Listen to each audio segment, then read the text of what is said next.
జనసేన పార్టీని వివాదాలు చుట్టుముడుతున్నాయి. నాయకుల వ్యవహార సరళి ఆ పార్టీకి ఇబ్బందికరంగా మారాయి. అధికారంలోకి వచ్చిన తర్వాత చోటు చేసుకున్న పరిణామాలు Janasena chief deputy CM Pawan కళ్యాణ్కు తలనొప్పిగా మారాయి. ఆ వివాదాలు పీక్ స్టేజ్కు చేరినట్లు కాళహస్తిలో జరిగిన సంఘటన స్పష్టం చేస్తోంది.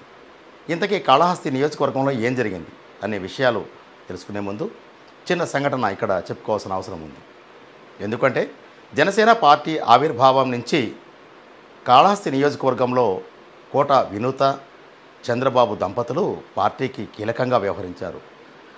వైసీపీ అధికారంలో ఉన్నప్పుడు కూడా వారి వ్యవహార శైలి ఒంటి కాలిపైన యుద్ధానికి సిద్ధమంటూ వెళ్ళారు. అయితే ఇదే సందర్భంలో జనసేన పార్టీలో అంతర్గతంగా ఓ వర్గాన్ని కూడా వ్యతిరేకంగా తయారు చేసుకున్న పరిస్థితి వారికి ఏర్పడింది. ఈ పరిస్థితుల నేపథ్యంలో ఎన్ఆర్ఐ కోటా కింద వినూత భర్త చంద్రబాబు పవన్ కళ్యాణ్ని ఒప్పించి మెప్పించి 2019 ఎన్నికల్లో తన భార్యను పోటీ చేయించారు. ఈమెకు 5,000 ఓట్లు మాత్రమే వచ్చాయి.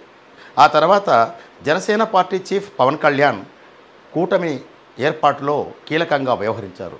అందులో భాగంగానే 2024 ఎన్నికల్లో జనసేన, టీడీపీ, బీజేపీ 3 పార్టీలు కలిసి పోటీ చేయడం వల్ల సీట్ల సర్దుబాటు వ్యవహారంలో ప్రతిష్టంభన ఏర్పడింది. అందుకు ప్రధానంగా చిత్తూరు జిల్లాలో మదనపల్లి, తిరుపతి, శ్రీకాళహస్తి నియోజకవర్గాల్లో కాపు అంటే బలిజ సామాజిక వర్గం ఓటర్ల సంఖ్య ఎక్కువ. దీంతో ఇక్కడి సీటు మాకు కావాలంటే పట్టుబట్టారు. అదే కోవలో శ్రీకాళహస్తి నుంచి ఒకసారి పోటీ చేసి జనసేన అభ్యర్థిగా ఓటమి చెందిన కోట వినూత తనకు టికెట్ కోసం గట్టి ప్రయత్నాలు చేశారు. అయితే చివరాఖరికి 2019 ఎన్నికల్లో పోటీ చేసి టీడీపీ నుంచి ఓటమి చెందిన బొజ్జల గోపాలకృష్ణారెడ్డి కొడుకు బొజ్జల సుధీర్ రెడ్డికి టికెట్ దక్కింది. దీంతో ఆగ్రహించిన కోట వినూత బొజ్జల సుధీర్ రెడ్డి విజయానికి కృషి చేసేది లేదంటూ భీష్మించారు. కొణిదెల నాగబాబు అందరినీ సర్ది చెప్పి కూటమి అభ్యర్థుల విజయానికి కృషి చేయాలని ఒక తాటిపైకి తీసుకొచ్చారు. ఈ సంఘటనల నేపథ్యంలో శ్రీకాళహస్తి నియోజకవర్గంలో తెలుగుదేశం పార్టీ అభ్యర్థి ఎమ్మెల్యేగా గెలిచిన బొజ్జల సుధీర్ రెడ్డికి జనసేన పార్టీ ఇన్ఛార్జిగా ఉన్న కోట వినూత దంపతులకు అంతరం పెరిగింది, వివాదాలు పెరిగాయి. జనసేన ఆవిర్భావం తర్వాత కీలకంగా మారిన వీరికి శ్రీనివాసులు అలియాస్ రాయుడు అనే వ్యక్తి దగ్గరయ్యాడు. ఈ వ్యక్తికి పవన్ కళ్యాణ్ అంటే అమితమైన ప్రేమ, అభిమానం. జనసేన పార్టీలో క్రియాశీలకంగా వ్యవహరించారు. ఈ వ్యవహారాలు కోట వినూత దంపతులకు శ్రీనివాసులను దగ్గర చేశాయి. శ్రీనివాసులను తన కారు డ్రైవర్గానే కాకుండా వ్యక్తిగత సహాయకుడిగా పార్టీ వ్యవహారాల్లో కీలకంగా వ్యవహరించడానికి అవసరమైనంత పూర్తి స్వేచ్ఛను ఇచ్చారు. కాళహస్తి నియోజకవర్గంలో చోటు చేసుకున్న పరిణామాల నేపథ్యంలో ప్రధానంగా కూటమిలో వచ్చిన విభేదాల వల్ల ఎమ్మెల్యే సుధీర్ కుమార్ రెడ్డితో కోట వినూత దంపతులకు వైరుధ్యం ఏర్పడింది. పదవుల పంపకం, ఇతర వ్యవహారాల్లో వారి మధ్య పొంతన కుదరలేదు. ఇదిలా ఉంటే అకస్మాత్తుగా 3 రోజుల కిందట కోట వినూత దంపతులకు డ్రైవర్గా, వ్యక్తిగత సహాయకుడిగా పనిచేసిన శ్రీనివాసులు చెన్నై కూవం నది వద్ద శవమై తేలాడు. ఈ విషయాన్ని తెలుసుకున్న చెన్నై నగర పోలీసులు యువకుడు ఎవరో గుర్తు తెలియని వ్యక్తిని వదిలేయలేదు. ఆసుపత్రికి తరలించి పోస్టుమార్టం తర్వాత ఇతను దారుణ హింసకు గురయ్యాడనే విషయాన్ని గ్రహించారు. అయితే ఎలాంటి ఆధారాలు కూడా యువకుడి వద్ద లభించలేదు. అదృష్టవశాత్తు శ్రీనివాసులు ఎదపైన జనసేన పార్టీ సింబల్, కోట వినూత పేరు ఉండడం చూసి పోలీసులు పూర్తి స్థాయిలో రంగంలో దిగారు.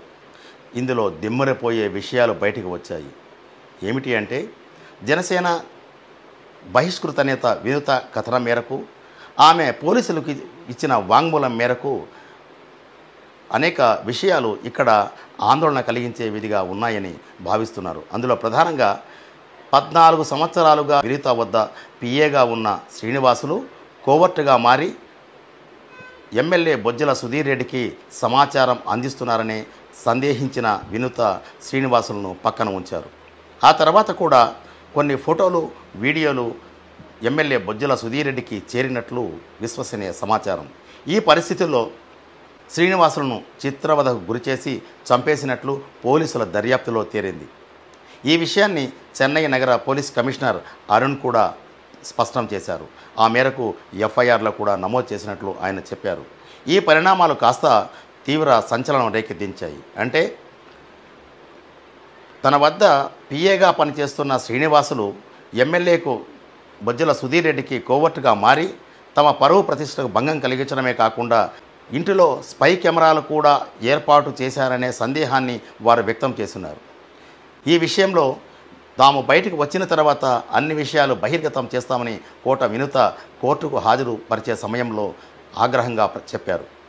ఈ వ్యవహారాలని పరిశీలిస్తే జనసేన పార్టీకి కొత్త తలనొప్పులు ప్రారంభమయ్యే విషయం కనిపిస్తోంది. అయితే టీడీపీ కూటమిలో కీలక భాగస్వామిగా ఉన్న జనసేన అలాగే టీడీపీ ఈ వ్యవహారంపై ఎలాంటి చర్యలు తీసుకుంటుందనేది ఇంకా ఎటువంటి ప్రకటన వెలువడలేదు. కానీ హత్యాయత్నం కేసులో ఇరుక్కున్న వినుత దంపతులను జనసేన పార్టీ నుంచి బహిష్కరించారు. తెలుగుదేశం పార్టీ నుంచి ఎలాంటి స్పందన లేదు. విచారణ ఎదుర్కొంటున్న కోట వినుత దంపతులు బయటకు వచ్చిన తర్వాత ఎలాంటి సంచలన విషయాలు బయటపడతారనేది ఆసక్తికరంగా మారింది. దీనిపై జనసేన లేదా టీడీపీ ఎలాంటి నిర్ణయాలు ప్రకటిస్తాయనేది కూడా ఆసక్తి నెలకొనింది. వీడియో జర్నలిస్ట్ దినేష్ గుణకలతో SSV Bhaskar Rao, federal correspondent, Tirupati.